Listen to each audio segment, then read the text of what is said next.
Since the release of the film Back to the Future, enthusiasts from all over the world dream of inventing the hoverboard of Marty McFly. Today we will talk about the most famous flying devices, from hoverboards, powerful jetpacks, and tricopters, to large personal inventions that you can turn into a superhero for a few moments. Thank you for watching. First of all, there are two machines that remind the hoverboard in its usual form. It's Hendo and Lexus hoverboards. The old school, hovering board by Hendo. Yes, it looks like the one Marty had in the second part of Back to the Future. Not so cool, but real. But for the next couple of decades, you can forget about the opportunity to get to the office on such a board. This hoverboard is only able to fly on an aluminum or copper surface. It's basically uncontrollable and emits a loud piercing sound, which makes this invention almost pointless. The next project was Lexus Hoverboard Project that was started with the participation of scientists specializing in magnetic levitation. It is this technology that formed the basis for the hoverboard. Earth's gravity is overcome by cooling the superconductors to negative 197 degrees Celsius. Cooled superconductors cause the skateboard to repel from the special magnetic covering in the skate park. 656 feet of special coating, where experts have installed hundreds of small magnets under the cement and wood skate park to make the dream of Marty's hoverboard real.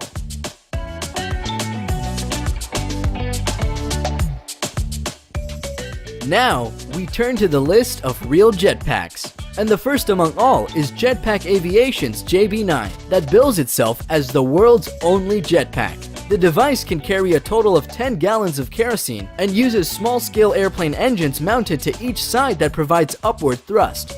These engines mix ambient air with their exhaust gases to bring temperatures down to a comfortably warm airstream that can keep users floating in the air. David Mayman, the Australian inventor of JB9, debuted his device by flying it over the Hudson River and around the iconic New York landmark.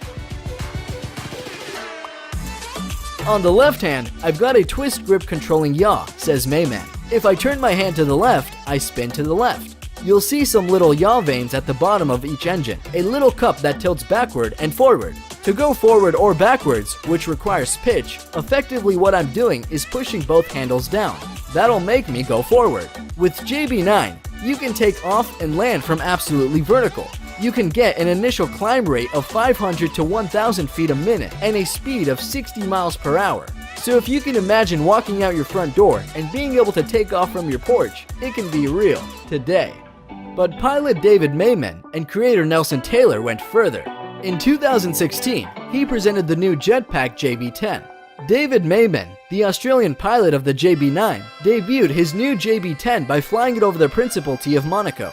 Powered with two engines that produce more than 1,000 horsepower, the new device can gain the horizontal speed of up to 120 miles per hour. JB10 can stay airborne for 15 to 20 minutes and reach altitudes of over 10,000 feet.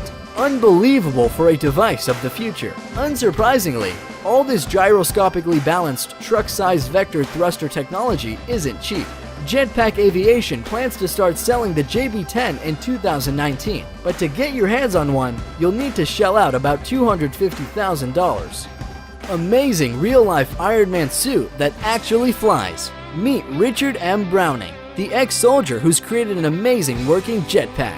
What's it like to fly in a real-life Iron Man suit? According to the inventor of this incredible working prototype, it's like riding a bicycle in 3 dimensions. 38-year-old Browning has developed the suit in his garage in Salisbury over the past 10 months.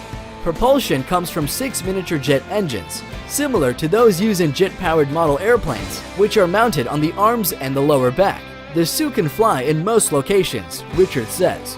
Despite being capable of flying at several hundred miles per hour and at thousands of feet, Browning is currently exercising a bit of restraint.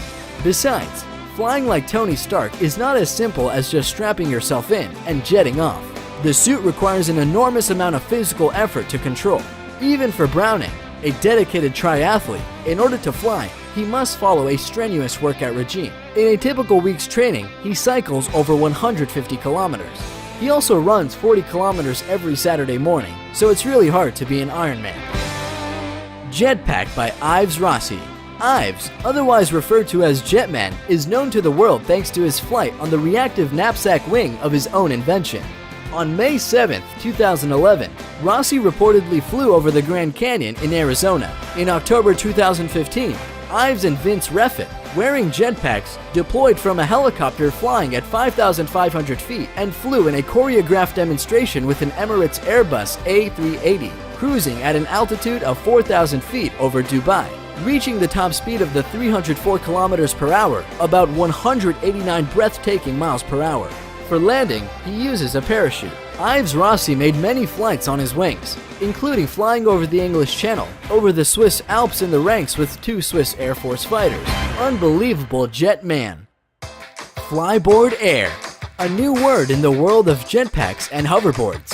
Frenchman Frankie Zapata is well known as the inventor of the completely new extreme sport, flyboard. Yes, Frankie Zapata invented and patented these unusual flying things on water thrust. The new flying board is devoid of all connection with the earth. No more hoses, no water, no hydrocycles. Only you and the flyboard with its built-in powerful turbine at the bottom. It is stored on the pilot's back in a special tank.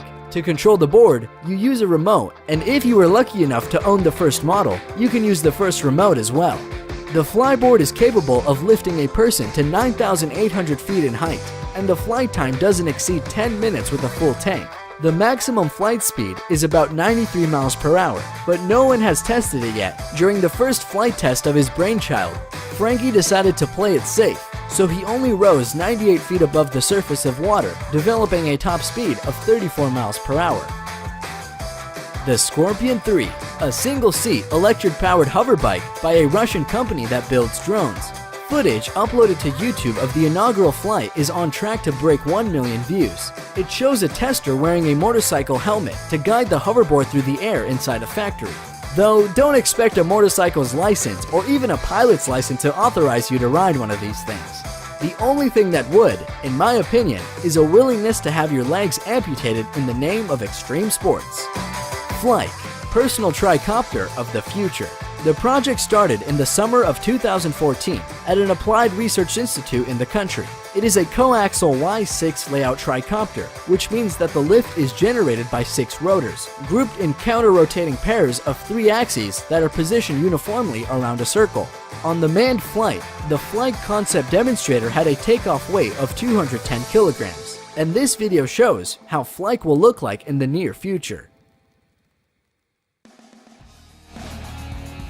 Flying Kitty Hawk machine itself doesn't look so much like a flying car as it does a majestic giant drone, upon which our Silicon Valley superiors can soar over our heads like modern-day knights on their geeky steeds. Powered by 8 propellers, Kitty Hawk can reach speeds of 25 miles per hour.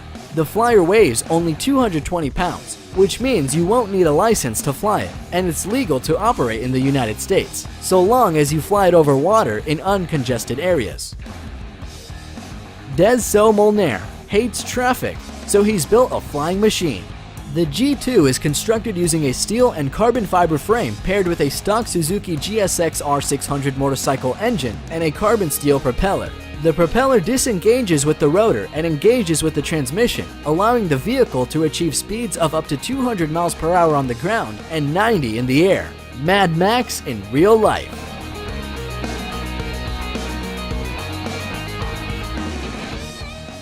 Arca board. Inspired by the same film, developers constantly propose new ways of construction flying gadgets. Unlike its predecessors, the Arca board is able to soar above any unruffled surface. Actually, it has a weird appearance. Arca board looks like a concrete slab. Arca Corporation deals with development and production of space rockets, so the basis for creating flying board is the energy created by the motors. The flight of the device provides 36 electric motors with a total power of 272 horsepower. These start the appropriate number of channeled fans. As a result, Arca board can raise a passenger up to 242 pounds and fly about 1.2 miles at speeds of up to 12.4 miles per hour. The resources of lithium batteries suffice a maximum of 6 minutes, and then the batteries need to be reloaded for 6 hours. Omni hoverboard. This hoverboard consists of 8 propellers, which lift it into the air. The device is made out of carbon fiber. Power engines, which produce a total power of about 40 horsepower, are carried out through 12 batteries. But unfortunately, This hoverboard can be in the air no longer than a minute and a half. During the first test run, it overcame a distance of 3,000 feet.